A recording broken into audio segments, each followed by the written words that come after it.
What has been the most destructive lie in human history? Radium paint isn't poisonous. Thousands of watch dial workers in the US used to apply radium brushes on their tongues to paint numbers on watch dials, and almost all of these workers were women. As these workers were dying due to radiation poisoning, the companies brought in fake doctors and convinced the victims and their families that they have venereal diseases like syphilis. As this was mostly affecting women, most were scared to share it with their families for fear of retaliation and abandonment. The suffering endured by these women was extremely awful. Their jaws fell off, their bones fractured, their hair was lost, and most lost eyesight until their eventual painful death. These women were called radium girls. Eventually many fought back, settled lawsuits and brought the entire radium production industry down. Unfortunately, many innocent women lost their lives before this evil industry was brought down. Thomas Midgley and General Motors lying that exposure to tetraethyl lead is harmless. Tetraethyl lead was a gasoline additive present in all gasoline sold in the US, until it was banned in the 70s. Almost every child growing up from 1920 to 1970 had lead poisoning to some degree. Entire generations grew up with their minds being poisoned, unable to reach their potentials because of him. Not to mention the secondary effects, lead exposure is associated with criminal behaviors. That said, there was also a number of other factors that favored that epidemic in the first place, but the criminal behavior aspect of lead poisoning is well documented. There's a very good case to be made that the uptick of serial killers in the 70s all the way to the 90s was, at least in part, caused by this. I seem to recall reading that even to this day, lead concentrations in the air are still significantly higher than where they should be, and we're still feeling the effects of it today. Same guy also created Freon, which caused the hole in the ozone layer. An environmental historian said that Thomas Midgley had a more adverse impact on the atmosphere than any other single organism in Earth's history. His death story is crazy and poetic.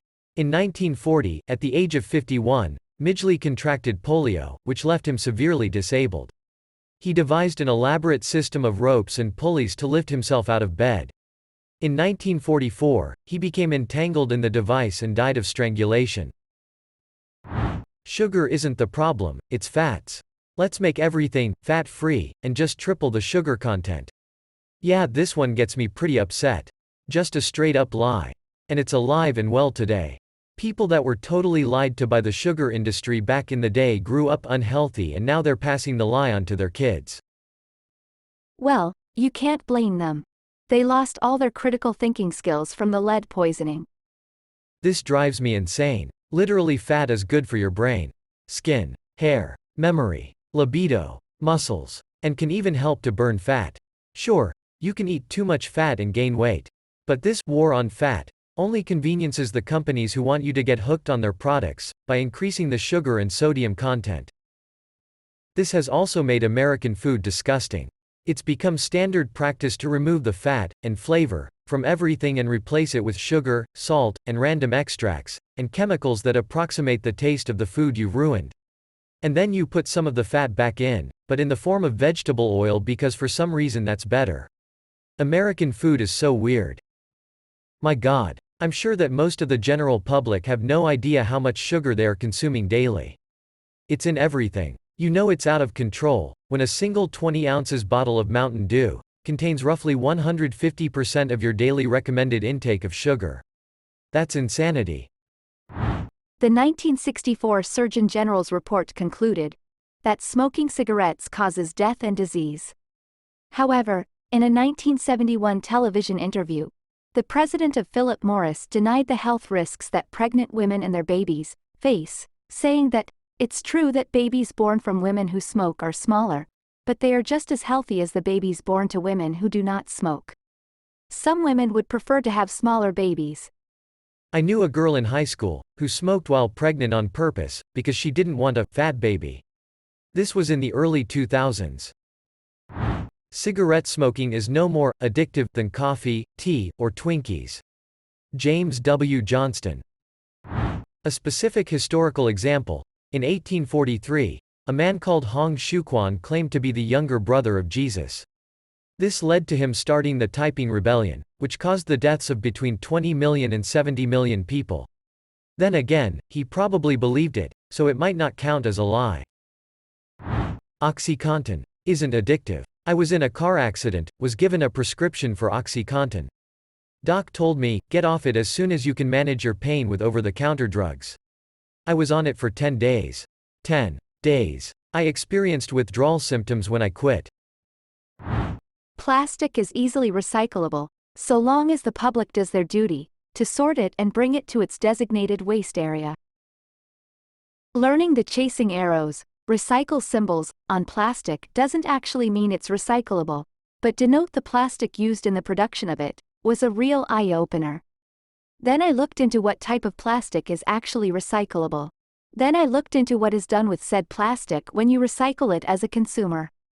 It's a very deep and depressing hole, created, maintained, and lobbied by plastic manufacturers to give us the impression when we recycle plastic, it's being broken down and reused.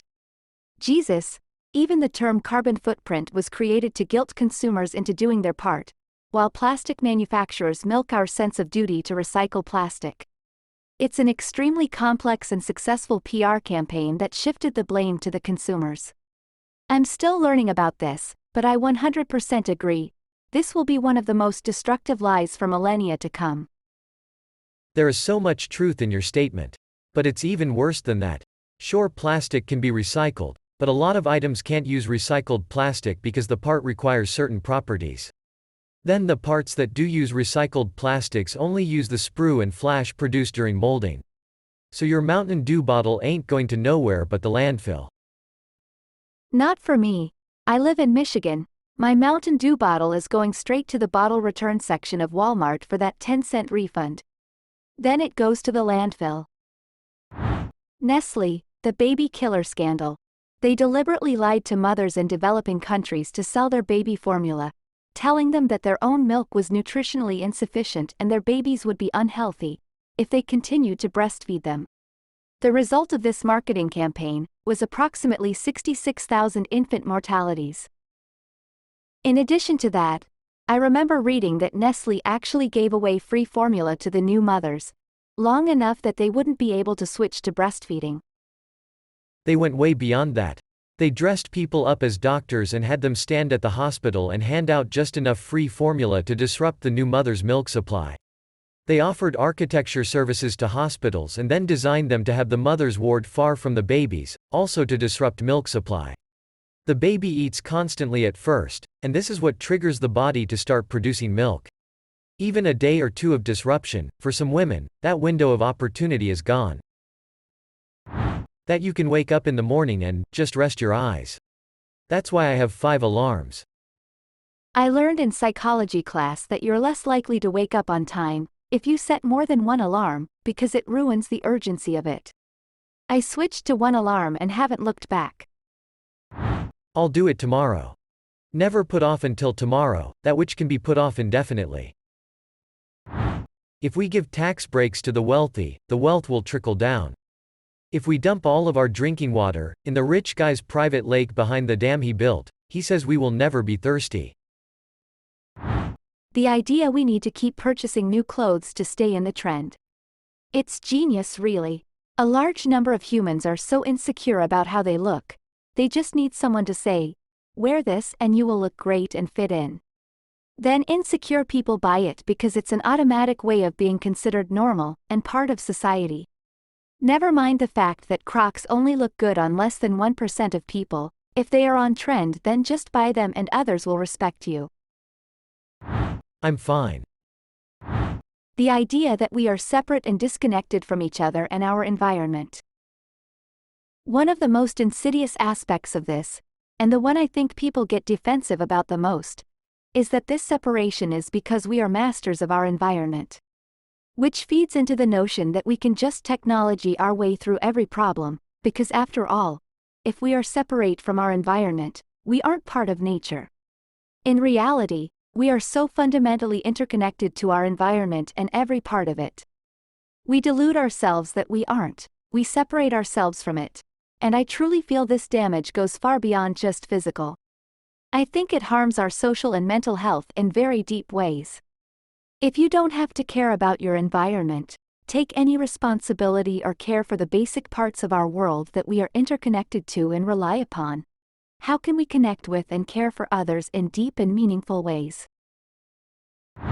Anthropocentrism. That the earth and nature exist to serve humans.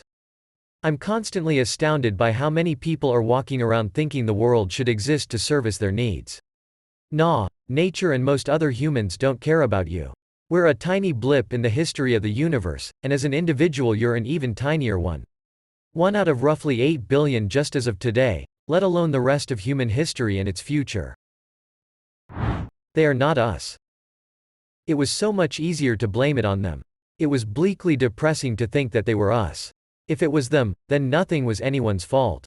If it was us, what did that make me? After all, I'm one of us. I must be. I've certainly never thought of myself as one of them. No one ever thinks of themselves as one of them. We're always one of us. It's them that do the bad things. Sir Terry Pratchett, Jingo. Politicians are looking out for your best interests. I'd argue that this line of thinking is a dangerous lie. In most democracies, voter turnout is well below the number eligible to vote, and part of it is this defeatist attitude of, politicians aren't going to help us, or, all politicians are the same. Encourage people to elect better politicians.